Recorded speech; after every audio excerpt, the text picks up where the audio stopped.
Waagen gelten als harmonieliebend, charmant und ausgeglichen. Doch was, wenn der innere Ausgleich niemals kommt? Wenn die Fassade aus Lächeln und Nettigkeit nur ein dünner Schleier über einer wachsenden Dunkelheit ist? Depression trifft die Waage leise. Sie schleicht sich ein, in Momenten der Einsamkeit nach einem vollen Raum, in der Stille nach dem Lachen.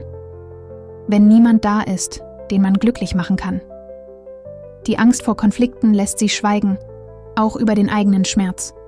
Alles soll schön wirken, selbst der Zerfall. Waagen verlieren sich oft im Versuch, allen gerecht zu werden. Doch wer sieht sie, wenn sie selbst zusammenbrechen? Wer hört die Gedanken, die im Kopf kreisen wie ein endloses Urteil über das eigene Versagen? Die Traurigkeit einer Waage ist still, ästhetisch, fast poetisch. Aber sie ist echt. Und sie wiegt schwerer als jedes Lächeln, das sie trägt. Denn wer immer die Balance hält, fällt irgendwann. Nur sieht es keiner, weil es zu schön aussieht.